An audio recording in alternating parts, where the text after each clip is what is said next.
Majority Leader.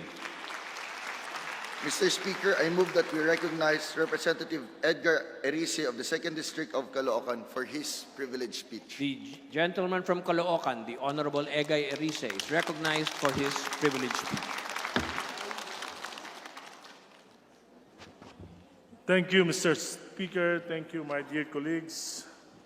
I rise on a matter of personal and collective privilege to ensure that the rights of each and every citizen of our country is upheld and protected, especially those who are threatened and abused.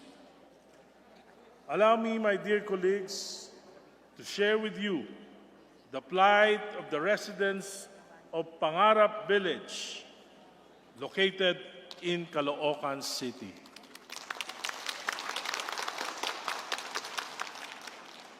Here with us this afternoon are the two barangay captains of Pangarap Village.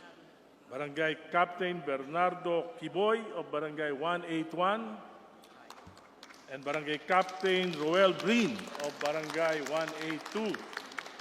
Together with all their barangay kagawads, including their SK officials.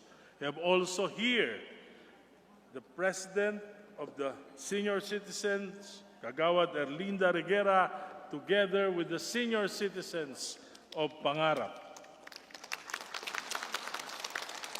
We have also here the President of the Malacanang Homeowners Association of Pangarap, President Edwin Pelesiano.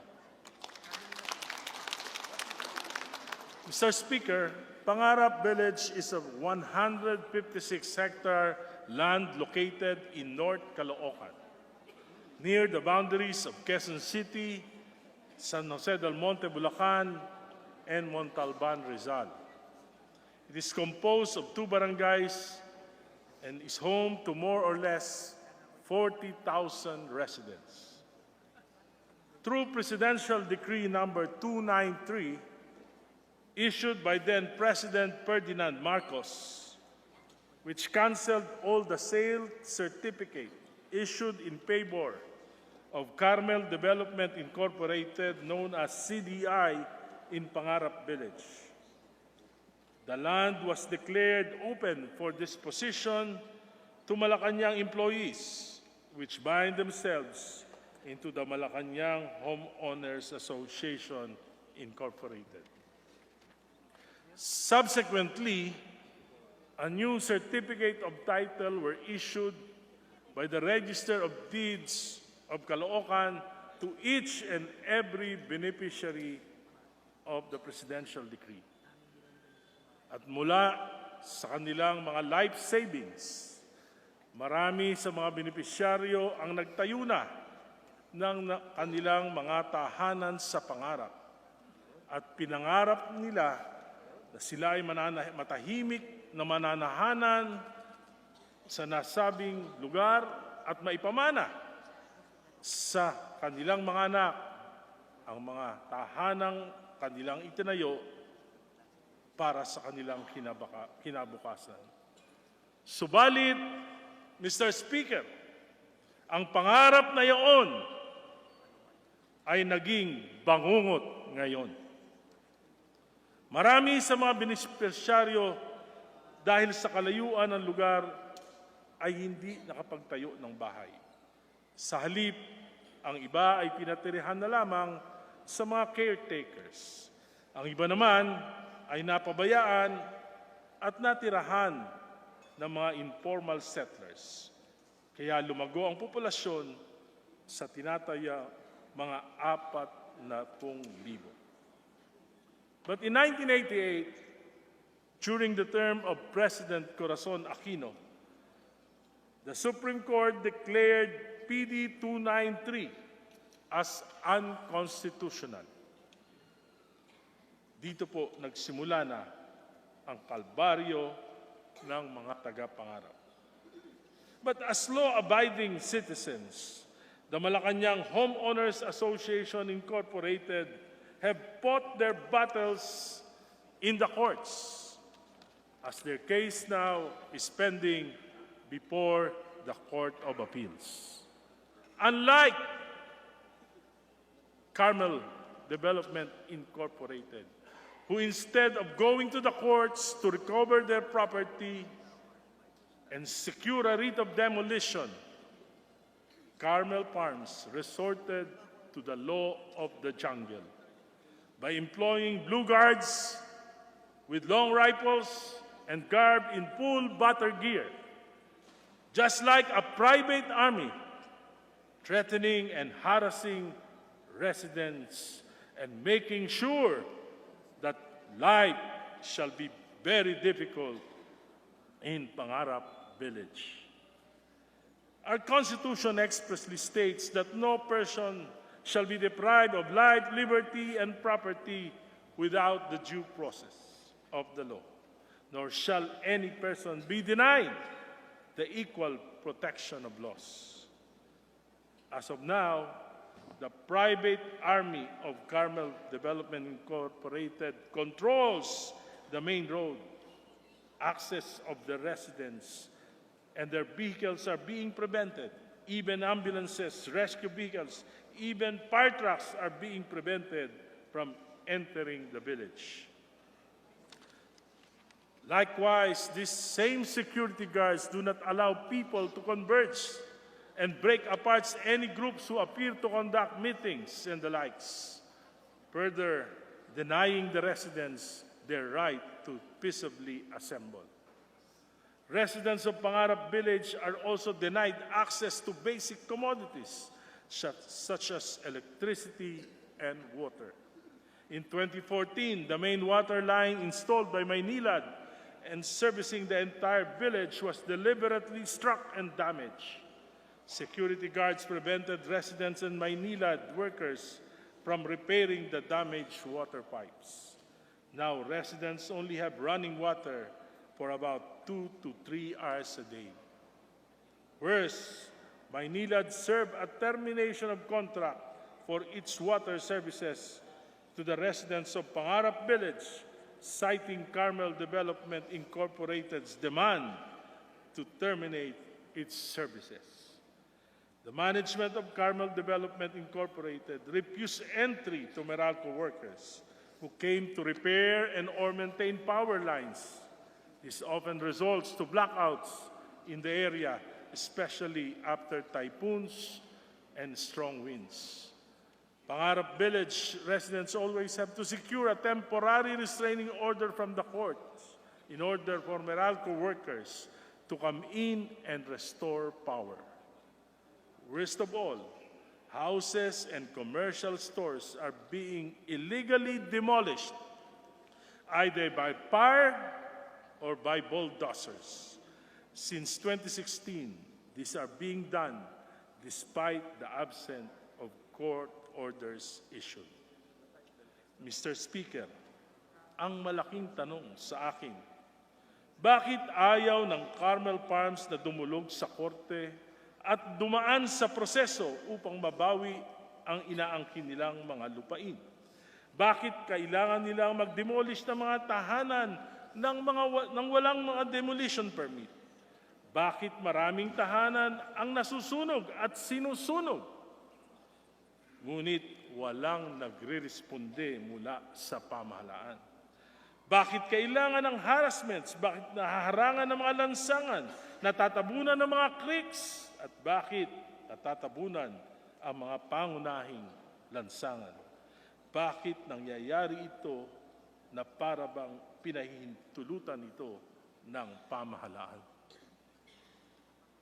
It is still a mystery to me why Carmel Farms, instead of employing extra legal means, does not want to go through the legal process.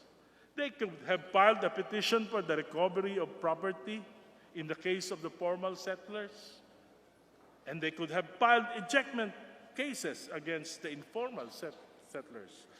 Bakit ayaw po ng Carmel Farms na maghabla sa korte? Bakit po sila nanghaharas? I think there is more here than meets the eye. That is why there's a need to be investigated by this House. My dear colleagues, we must not ignore the plight of our kababayans in Pangarap Village. We must not turn a blind eye on their sufferings and the violation of their basic human rights. I call on Congress to conduct a legislative inquiry in aid of legislation on the particulars surrounding Pangarap Village so that this will not happen to any of your constituents. Mr. Speaker, colleagues, let not all this injustice to be suffered by anybody else ever again. I am suggesting that the Committee on Justice and Committee on Human Rights investigate this particular situation in aid of legislation. Thank you, Mr. Speaker. Thank you, my dear colleagues.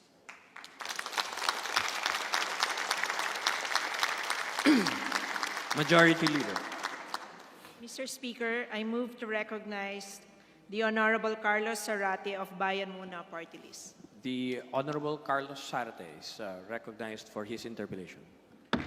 Maraming salamat po, Ginoong Speaker. Magandang hapon po sa ating lahat. Mamarapatin po ba ng ating kagalang-galang na nagsasalita sa kasalukuyan si Honorable Egay Erice na magsagot ng ilang mga katanungan. Gladly, Mr. Speaker. Salamat po. Sir Speaker, kung panunuorin lang natin ang lumabas kanina sa ating screen, yung mga bahay na nasira, yung mga kagamitan na nasira, at ang buhay ng mamamayan na nasira, ay talagang tama ang sinabi ng ating kagalang-galang na kasama na hindi nararapat ang katawagang Pangarap Village, no? Kundi ito ay isang bangungot village. No? Pero, Ginoong Speaker, ang kinatawang ito ay hindi lang nakita ang mga larawang iyon. Ang kinatawang ito mismo ay naging saksi kung paanong nasira ang mga pangarap ng marami sa Pangarap Village. Ilang beses na rin po tayong nakapunta sa lugar na yan. At tama po ang tinura ng ating kasamahan, mistulang ang Pangarap Village ay wala sa Pilipinas dahil ito ay pinaghaharian ng isang malaking korporasyon na kahit na ang mga opisyal ng bayan o mga halal ng mga opisyal ay hindi pwedeng pumasok nang hindi dumaan doon sa kanilang sinarang daanan. Siguro po ang una kong katanungan, nabanggit nyo kanina, Ginoong Speaker, kagalang-galang na Congressman Erice, ang buong village na ito, yung na sinasakupan ng dalawang barangay, ay dati nang idineklara na for disposition under Presidential Decree 293. Tama po ba yun? Tama po, Mr. Speaker. Bago po nagkaroon ng Presidential Decree 293, ano po ang status ng lupang ito na ngayon ay kinatitirikan ng mga kabahayan ng ating mga kababayan? Ito po, Mr. Speaker, ito po ay inaangkin ng Carmel Development Incorporated. At sa aking pagkakaalam, sila po ay nagbebenta binibenta po ang parte-parte ang nasabing lupain. So ito po ang Carmen Development Incorporated ay isa pong subdivision developer. Tama po ba yun? Tama po. Opo. Ang Presidential Decree 293 ay in the 70s. Tama po ba yun? Opo. During the term of President Ferdinand Marcos.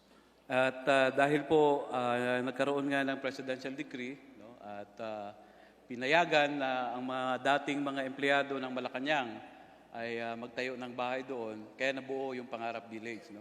Para yun sa mga dating empleyado ng Malacanang. Tama po ba yun? Tama po yun. At hanggang ngayon, marami pa rin sa mga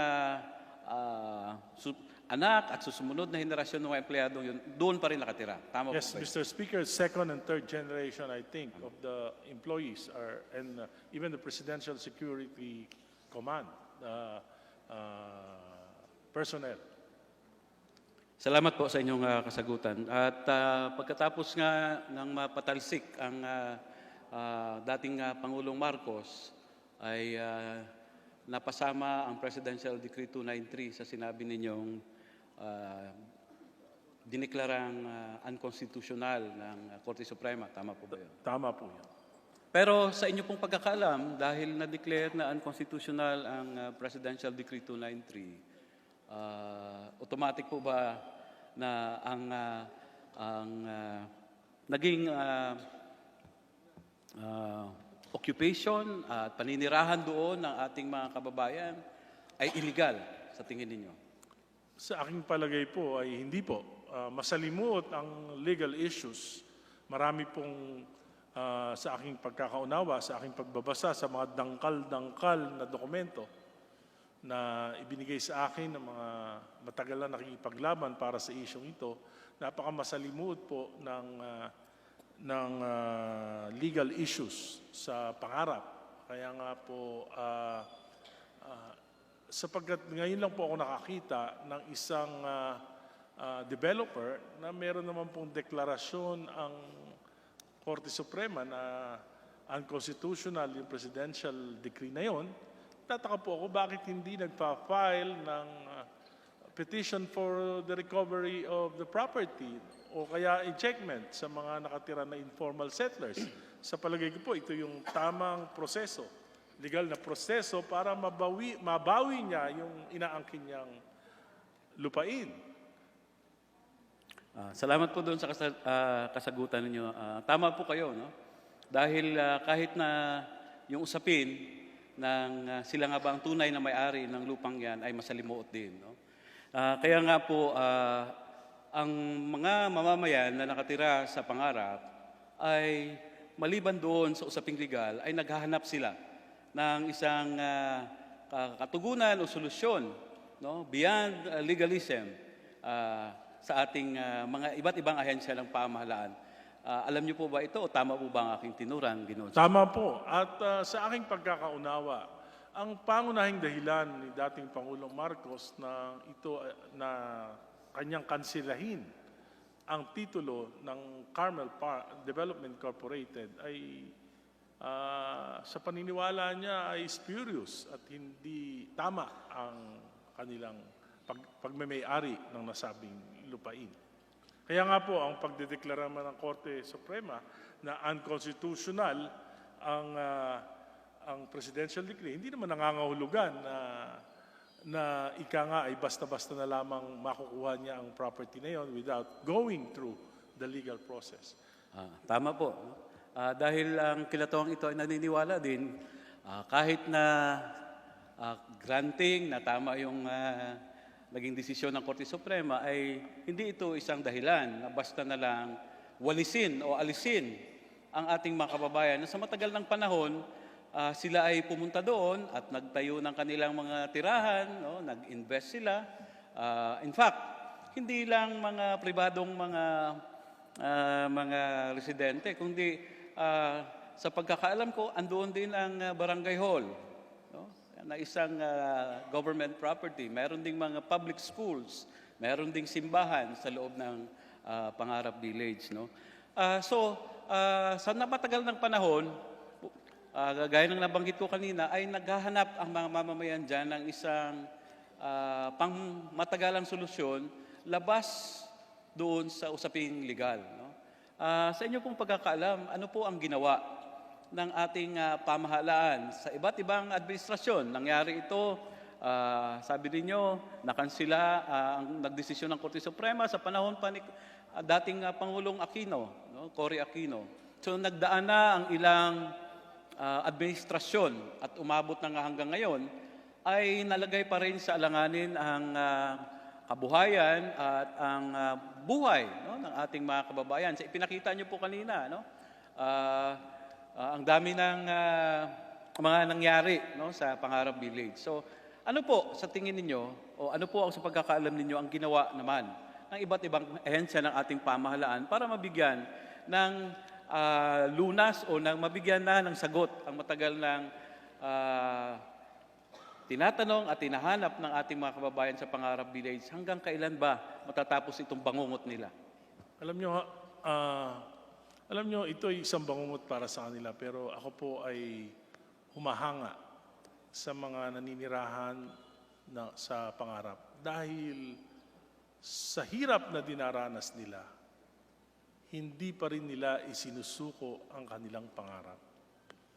At sa aking pagmuni-muni, yan po ang nagbigay sa akin ng inspirasyon upang ito ay dalhin sa Kongreso, ito ay maimbestigahan ng Committee on Justice, kung ano talaga ang tunay na punot dulo ng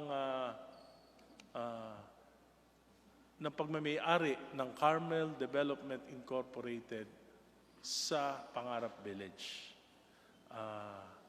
Dito po natin, kung minsan po, naririnig ko na yan, ako po kasi ay kinatawan ng 2nd District. Nung ako po ay naging konsehal, ako po ay konsehal ng 2nd District.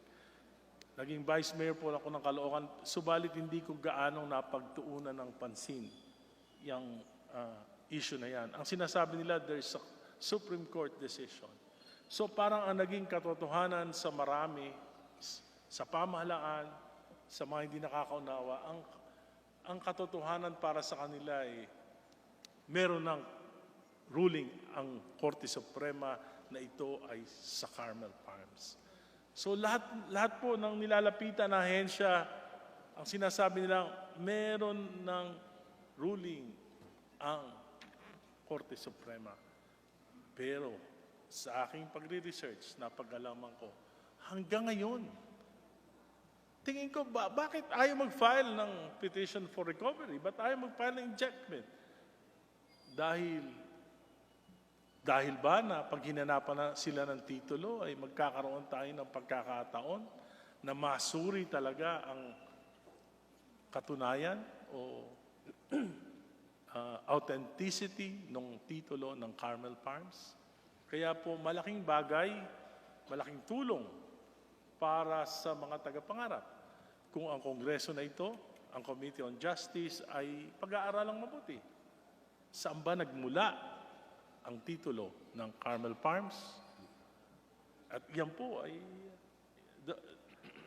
ang allegation na spurious ang kanilang titulo ay mula pa sa pag-aaral ng dating Pangulong Marcos. Kaya nga niya idineklara na alienable and disposable ang nasabing lupain. Pangalawa po, hindi naman ibig sabihin, granting for the sake of argument that this really belongs to Carmel Development Incorporated, hindi naman pwedeng ibig sabihin nun, pagsisipain niya na lang yung mga nakatira doon. May isang proseso ang batas. Kung siya ay pinagkalooban ng batas, ng karapatan, dapat igalang niya ang batas. Dapat nararapat lang po na humingi siya ng demolition order sa mga korte. At naniniwala po ako na ang mga tagapangarap ay mga law-abiding citizens. Hindi po sila, ako siguro kung ako iaagawan ng lupa ko, baka mag-aaklas na ako, maghahawak na ako ng tabak. Pero hindi po sila naghahawak ng tabak. Sa kabila ng kanilang kahirapan, sa kabila ng mga dinaranas nilang mga harassment, sila po ay naniwala, dumulog hanggang ngayon, nakikipaglaban sa ating mga korte. Naniniwala sila sa legal process. Pero ang mayamang angkan na nagmamay-ari ng Carmel Farms, komportable ang buhay, subalit pinahihirapan ang buhay ng mga libo-libong naninirahan sa Pangarap. Maraming salamat po sa inyong naging kasagutan. Tama po kayo. Ano?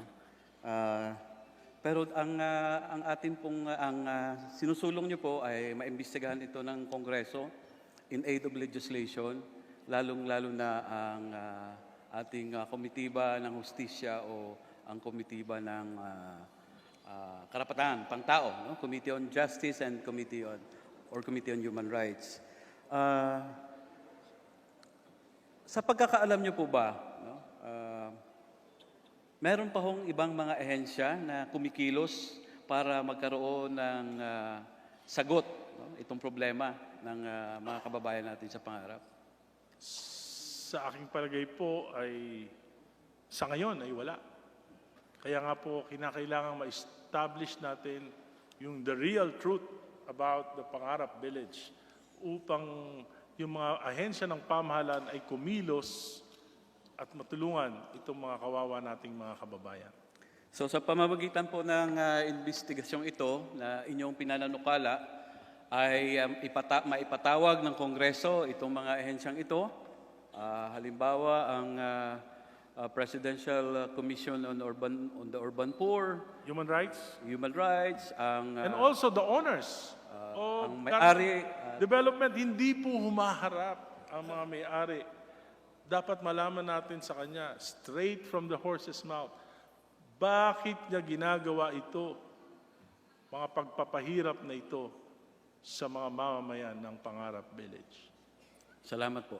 Dapat din pong imbestigahan yung security guards, yung security battalion na nandun. Bakit po parang private army? Garb in full battle gear with long rifles at hindi na malaman kung sino-sino yung mga, kung totoo bang mga blue guards yun, kung mga lisensyado bang mga blue guards yun, pati po ang kapulisan ayaw po pumasok sa Pangarap. Ang sabi nila, ang dahilan ng mga kapulisan, private property daw po. Pero kung may arson, may sinusunog, may commission of crime, meron bang private property kung may sinusunog, kung tinatambakan ng mga creek para magbaha ang mga kabahayan ng mga taga-Pangarap, kung ninanakaw ang mga transformer ng Meralco, hindi na po, parang wala ng batas. Parang ang batas na lamang sa lugar na yan ay ang Carmel Development Incorporated. Salamat po. Pero sigurado po kayo na ang lugar na yan ay nasasako pa sa Pilipinas. Kasi po sa inyong tinuran, mukhang nasa isang bansa na sila. No? Meron silang sariling army, meron silang sariling batas na hindi pinapairal ang ating batas. No? Pero nakita ko kanina, hindi lang Blue Guards, no? May mga riot police din. So, ibig sabihin, kahit na yung kapulisan, riot police natin, ay nagagamit na rin ng may-ari ng developer na ito. Una po, sa aking pananaw, nung una, akala ko because they are so powerful, they're untouchables. Pero sa aking pagmuni-muni, nakikita ko rin po, siguro ang gobyerno, ang pamahalaan, ang maraming opisyal ng pamahalaan ay misinformed. Kasi dahil nga siguro sa haba ng pagdaan ng panahon, sa dami ng mga dokumento na kailangan mong basahin upang maunawaan mo yung suliranin, tinatanggap na lang ng maraming ahensya na pwedeng gawin ang lahat ng ang gustong gawin ng Carmel Farms sa nasabing property. Subalit, last week po, nagpunta po ako sa opisina ng ating kagalang-galang na Secretary of Interior and Local Government, si Secretary Anyo, at ipinangako niya naman po na siya ay bubuo ng isang task force upang pag-aralan yung mga violation ng Carmel Development Incorporated sa karapatan ng mga mamamayan sa Pangarap. Salamat po sa inyong naging katanungan. Sana nga po, no, misinformed lang sila ang mga opisyal ng pamahalaan. Pero gaya po ng naturan ko kanina, dumaan na ito ng ilang administrasyon. At ang kalagayan ngayon ng ating mga kababayan sa Pangarap Village ay sa totoo lang po, hindi isang isolated incident. No? Nangyayari rin ito sa ibang bahagi pa ng ating bansa. na na walang kasiguruhan ang kabuhayan at pabahay ng ating mga kababayan dahil sa pakikipagkutsabahan, no, ng ilang mga, kung hindi ilan, mga opisyal ng ating pamahalaan, no, para mapagbigyan, no, para masunod ang gusto ng mga malalaki at mayayamang developers or mayayamang may-ari ng lupa. No. Pinapaalis sa kanila, sa kinatitirikan ng kanilang mga kabahayan ang ating mga mahirap na mga mamamayan. No? Na sa totoo lang, alam nyo rin po ito dahil naging konsehal kayo, naging vice mayor, naging mambabatas. Kung gugustuhin ng ating pamahalaan, ay pwede naman talagang mabigyan ng solusyon. No? There are many ways. No? Merong poder ang pamahalaan for expropriation. No? At merong mga programa na pwedeng gawin ng pamahalaan para hindi na mapaalis o hindi na madisturbo sa kanilang kinatitirikan ng kanilang bahay ngayon at ng kanilang kabuhayan. Pero yun lang po, no? Sa tingin ko, hindi lang ito dahil hindi nila naintindihan at talagang sa sitwasyon ho natin ngayon. No? At ito ay sa iba't ibang issues, no? Andyan yung mga, ito'y labanan ng mga malalaki at ng mga mahihirap. Kaya tama po kayo na dapat pagpugayan natin ang ating mga kababayan sa Pangarap Village dahil ang nagiging armas lang po, no, ng mga mahihirap at maliliit nating kababayan ay ang kanilang pagiging united, no, at patuloy na ninindigan sa kanilang karapatan, no, laban doon sa kanilang malalaki. So, Yes, Mr. Speaker. I just would like to give the benefit of the doubt to some government officials. Pero alam ko din po na marami talaga pong maraming pagkukulang.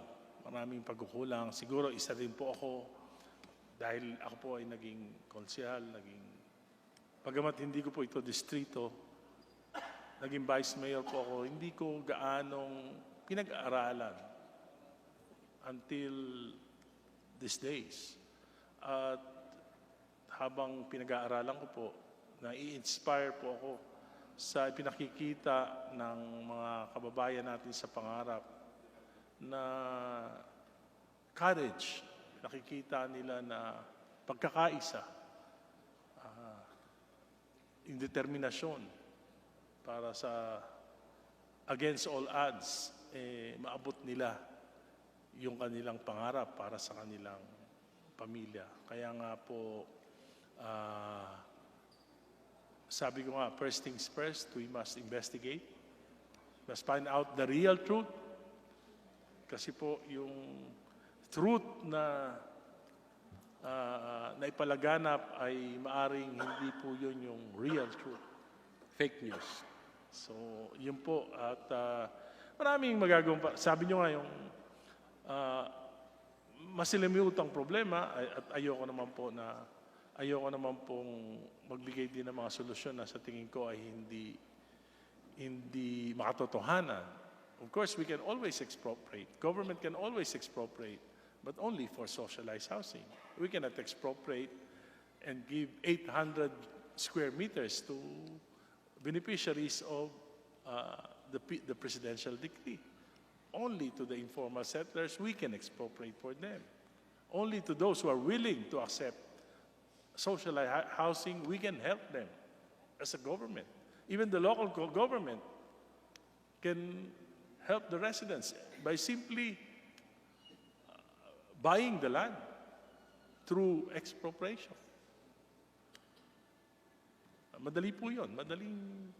Yun po ang pinakamadaling magagawa po para masiguro na magkakaroon ng kasiguran ng pananahanan, lalo na yung mga maliliit na mahihirap na mga tagapangarap, ay by expropriation. Ang tanong, kanino ibabayad yung lupa? Of course, it will be deposited to the courts, either to the Malacanang Homeowners Association owners or Carmel Farm Development or any other entity that the courts will finally find the real owner of the property. Salamat po. Kami po ay kaisa ninyo sa inyong panukala na magkaroon ng kagyat na investigasyon dito. Dahil nga po napakahaba na ng panahon, no? Na sa pagkakaalala ko po, kami rin po ay naghain ng panukalang resolusyon noon na maimbestigahan din ito ng Kongreso. Kaya siguro po ito ay hamon din sa ating liderato dito sa Kongreso na tingnan itong usaping ito at mahanapan natin ng solusyon, no? Makatulong ang Kongresong ito para mahanapan ng solusyon at yung bangungot na nabanggit niyo po kanina ay talaga lang po literally and figuratively bangungot sa kanila ang nangyayari ngayon ay matigil na, no? At manumbalik na ang kanilang lugar ngayon ay talagang lugar na pinapangarap ng nila at ng mga anak nila at anak ng kanilang mga anak dahil ito rin po ay pinagpaguran nila. So sana po inyong panukala ay mapagbigyan, no? At mai-refer ito sa appropriate committee for immediate action.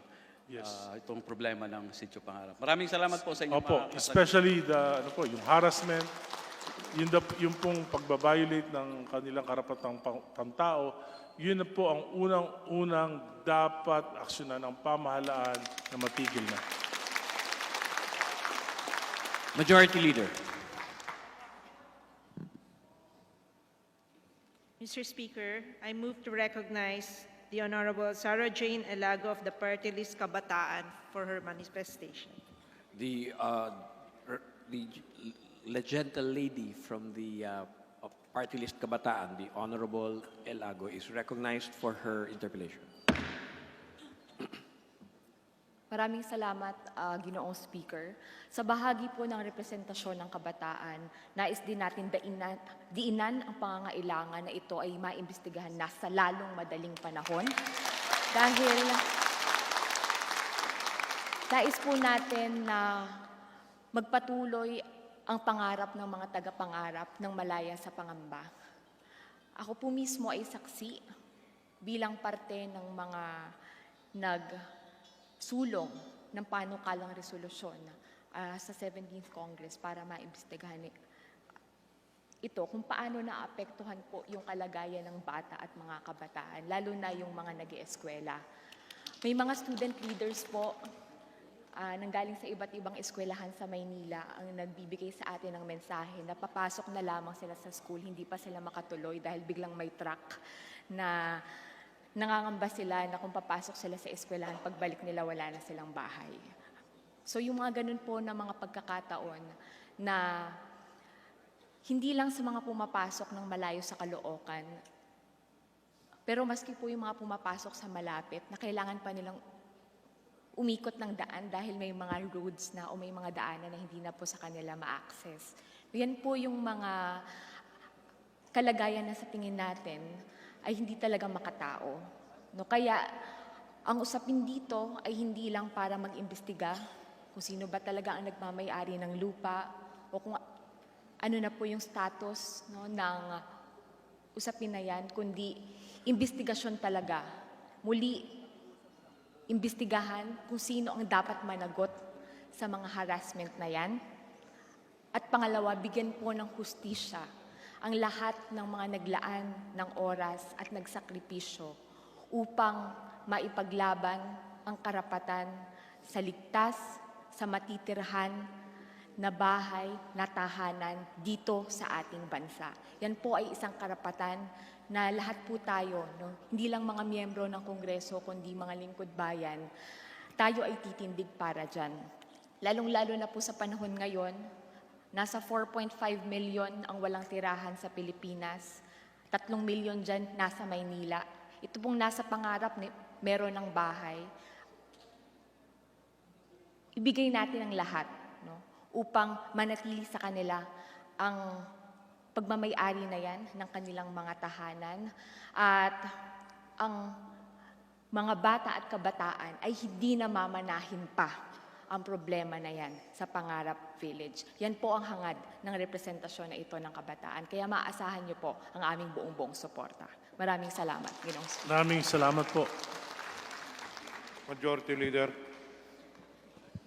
Mr. Speaker, I move to refer the speech of the Representative Egay Erice and its interpolation to the Committee on Rules for its appropriate action. Is there any objection? The chair hears none. Motion approved. The